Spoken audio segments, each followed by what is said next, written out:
It was a Friday night, when Brighton Zatko was talking to a guy she had just met outside the bar. His name was Brian Shaffer. They seemed to get along with each other. They decided to go to another bar, so she gave him her number and went to the bathroom first. When she got out, she discovered that Brian was nowhere to be found. She thought that he didn't like her, so he left. But what she didn't know that, the case was far deeper than that, and she will be the last person to witness one of the strangest, unexplained mysteries in history. Tonight, a story about a missing person where fate seems unusually cruel. Less than 1 month after an Ohio man lost his wife to a deadly disease, his son mysteriously disappeared. Brian Shaffer, a medical student, was last seen after a night out with friends. We will travel back to 1997. That year, Brian graduated from high school and went on to study microbiology at Ohio University. After 6 years of study, he graduated with high degrees. He then enrolled in the College of Medicine at the State University. In 2006, Brian was 27 years old and in his second year of college. Despite being a hard-working medical student, he had a great passion for music and songs. Brian had a group of close friends, and one of his closest friends was his girlfriend, Alexis, who was a student at the same university. In regards to his family, he had one younger brother named Derek. Derek was married and lived in the same area near his family. Our story began on Friday, 31st March 2006. Brian started that night by meeting his father, Randy Shaffer, because they planned to dine together at Steakhouse. According to the father, Brian was clearly exhausted from studying, and he was surprised that Brian wanted to go out that day. Despite his exhaustion, Brian also went to see his friend William after the dinner with his father. They celebrated the start of the spring break and drank together before going to a bar inside a nearby mall. Brian and William walked to the mall, where Brian called his brother Derek and invited him and his wife to spend the night with them. But Derek apologized and said, quote, "Sorry, Brian, we can't come because we had just gotten out of a long comedy show, and we need to get home and sleep because we are exhausted." After Brian finished talking to Derek, he called his girlfriend Alexis and invited her to the mall. Brian booked 2 tickets for himself and Alexis to Miami on Monday to spend the holiday together, which was why Alexis said, quote, "Sorry, Brian. I can't make it to the bar today because I want to spend some time with my family before our vacation." However, at midnight, they ran into their friend Meredith Reed, who was driving to the bar, and suggested to take them with her and do one last round together. Security cameras caught the 3 of them entering the bar at 1:15 a.m. as they climbed the escalator, going to the bar inside the mall around 1:57 a.m. The security cameras caught Brian again. He was standing with a group of people outside the bar. The video you're watching now is Brian's last appearance. One of the witnesses stated that he saw Brian and William outside the bar, talking to 2 girls. They seemed to have just met them. William chatted with a girl named Amber, while Brian chatted with a girl named Brighton. William then left them alone and returned to the bar, and that was the last time he saw him. Brighton said in her testimony, quote, "Brian was very nice. I gave him my number and excuse to go to the bathroom. But when I got out, I didn't see Brian, who was supposed to be waiting for me to continue the night in another bar. But I looked everywhere but couldn't find him. I didn't overthink the situation because I had just met him. Perhaps he didn't like me or he wasn't interested. So when I went to the bathroom, he took advantage of the opportunity to leave." It was around 2 a.m. when the bar closed. William and Meredith stood outside waiting for Brian. The whole mall was about to close, and yet Brian was nowhere to be found. But because Brian had a habit of abruptly leaving his friends and returning home, they didn't worry a lot and assumed he had returned to his apartment, which was not very far from the mall, so he could return there on foot. The next day, Brian had no contact with his family or friends. They began worrying about his disappearance. They assumed he wanted to take a break and spend some time alone, but Brian was already living alone in his apartment. After a couple of days, the family informed the police. Monday came, and Brian missed his flight to Miami, which he booked for himself and his girlfriend Alexis, and that's when he was officially declared missing. When the police began looking for Brian, the first thing they did was examining security cameras footage, hoping to find something useful. It's worth noting that the city of Columbus, where they were, is one of the cities with the highest number of security cameras. There were cameras everywhere because of the high crime rates, making it difficult to move from one place to another without being caught on camera.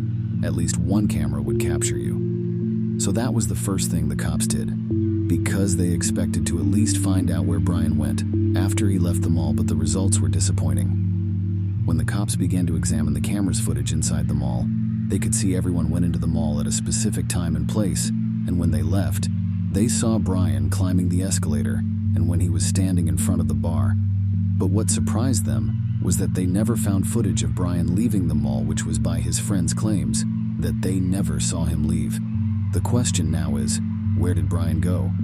Since the cops did not find anything inside the mall, they decided to broaden their search to include areas both near and far from the location. So they searched garbage containers and large dumpsters. They also distributed flyers with a photo of Brian and information about him. But despite their efforts, they were unable to find a single clue for Brian. Brian's belongings remained untouched. No one had entered his apartment at all, which made it even worse. So there were no signs of struggle or any stolen things, which ruled out the possibility of him returning to the apartment or being kidnapped. His car was parked in the same spot. His bank account and credit cards were also untouched. No money was withdrawn, making it even more difficult to figure out what happened. Brian was being looked for by more than just the police. Alexis, his girlfriend, spent all of her time distributing his photos and asking about him everywhere. She kept calling his phone number every day for a long time, hoping to hear his voice one more time. But all of Alexis' calls went to voicemail, and she kept hearing the same recorded message over and over. We're sorry. You have reached a number that has been disconnected or is no longer in service. Until one day, his phone rang and the call wasn't redirected to voicemail, indicating that his phone was working. Alexis said, quote, I kept calling and the ring was one of the most beautiful sounds I've ever heard. Alexis informed the police of what had happened with her. The cops went to the communication company, but they discovered that what had happened with Alexis was only an error in the system, and Brian's phone didn't work or receive any call. It was off, so the cops were unable to locate him because his phone didn't support GPS. The cops received some calls from people who claimed to have seen Brian from Texas, Michigan, and other states, but most of those people the cops found were just hobos. Witnesses claimed that the hobo was Brian, but after investigating, the cops found they were just hobos that looked like Brian. Brian's disappearance spread like wildfire to the point where one singer in Sweden, Eddie Vedder, mentioned Brian during one of his concerts. A young man named Brian Shaffer kind of went missing. He looks like he's in his 20s. He's 6'2", real handsome guy, and he's got a Pearl Jam tattoo on his upper right arm. Out there, findbrianshaffer.com. That's his name, Brian Shaffer. He's one of us, and we miss him here tonight. And hopefully we can have a happy ending to this. If you have any. Since there was no explanation for what had happened to Brian, people began their own investigation. Knowing more about Brian would be one of the things that would help the investigation. How was his life like? Could he have run away willingly? Did he have feuds with certain people who may have harmed him? I mentioned at the start of the story that the family had been through a difficult event, the death of Brian's mother due to a rare type of cancer. That incident occurred 3 weeks prior to Brian's disappearance. Brian was very close to his mother. His trip to Miami was actually the last gift she gave him before she died. He told his mother that he wanted to propose to Alexis during that trip and asked her to keep it a secret so that he could surprise Alexis. But everything changed after his mother died. A week later, Brian called Alexis and told her to leave him and find someone else.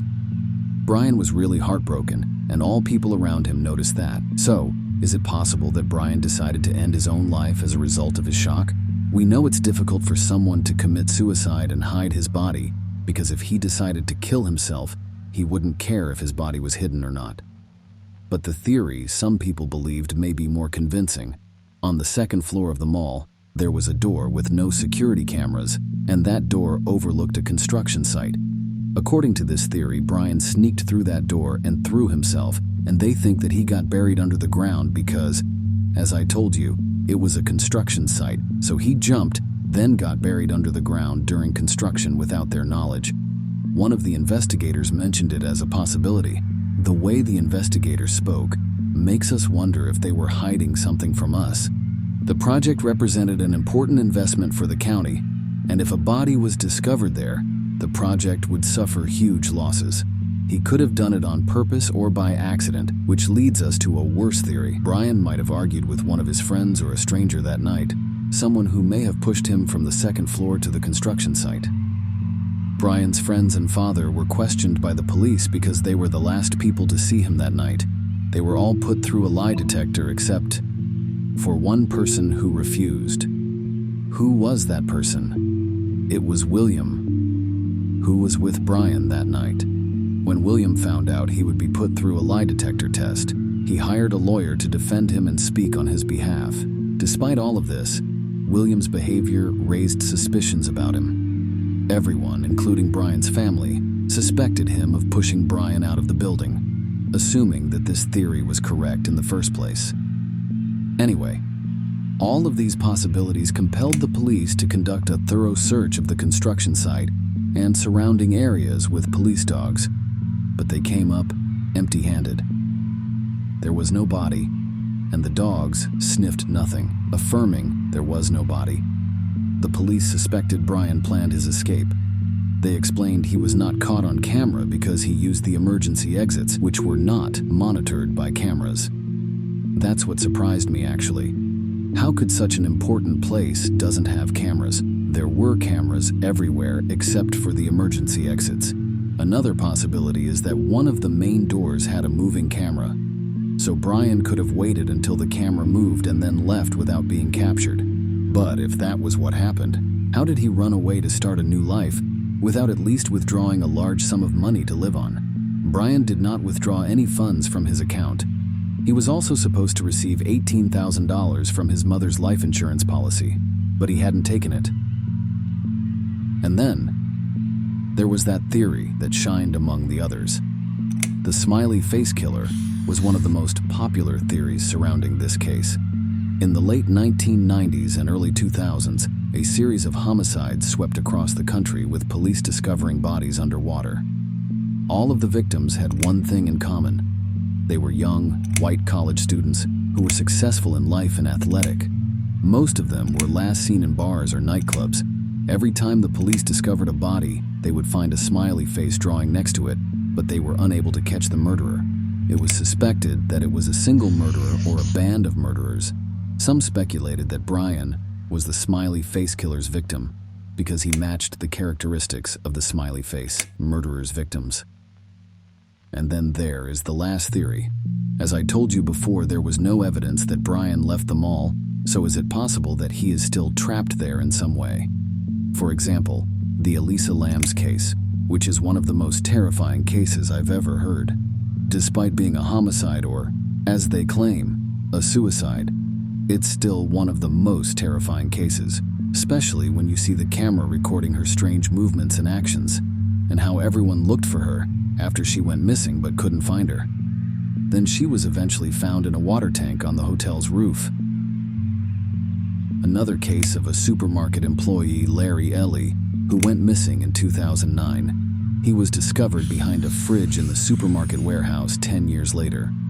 These terrifying stories, and many others, make us wonder whether Brian was still inside, trapped between the walls with no one knowing, and no one would know unless the building was completely demolished.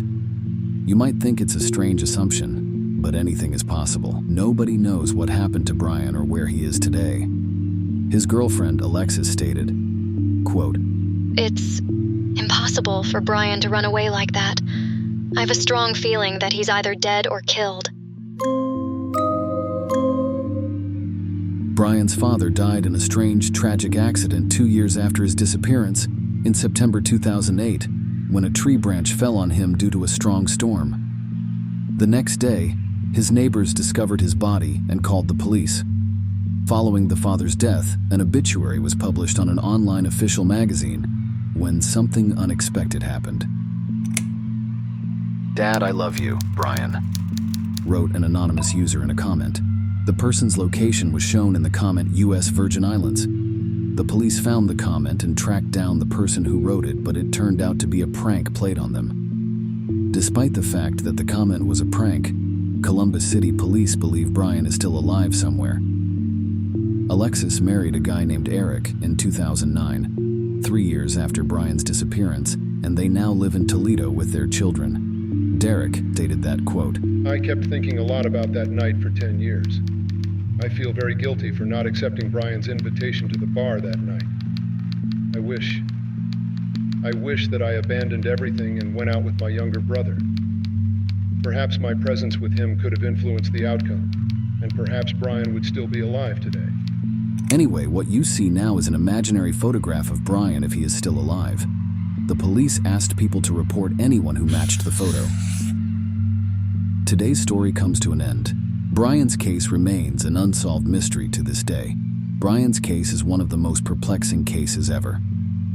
I'd like to read your thoughts and analysis in the comments section. What do you think happened to him? If you had another theory, please share it. I'd like to read all of your opinions. This is the end of our story. If you liked today's video, don't forget to like it and share it everywhere if you want to support me. Thank you very much. The best is yet to come.